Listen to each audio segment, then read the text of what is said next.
The pennyworts have returned because they flower in the summer and then they die back, and you don't have pennyworts during the summer. But these little fleshy sort of succulent leaves will be there all through the winter, and they are edible and they do taste a bit lettuce-like. They're kind of nicely through the winter, but then they go a bit grim in the spring, and then they sort of go horrible when the thing flowers and disappears. So now they're kind of a nice crunchy sort of winter salad vegetable that's there like from now all through the winter.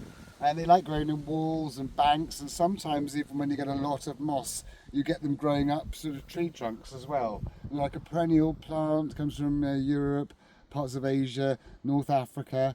Look, shade and kind of sort of like rocks or tree trunks and walls and banks and things like that. And they are very, very common.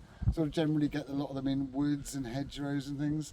They're very, very succulent. You can kind of squish them. It's supposed to get rid of warts, but they're really good for any kind of skin conditions or burns. Very soothing and squishy, and they make wherever you wipe them go kind of green like that. So they're kind of a useful herb.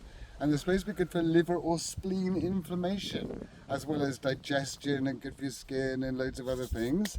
Yeah, kind of a nice little foraging herb. There's so many foraging greens that you can have during the winter because everything's kind of resting and not flowering. So the plants that do keep their leaves through the winter that are edible are kind of abundant, and that's really good. So pennywort's one of these ones that's there right throughout the dormant season, always there, fairly tasty and very nutritious and good for you.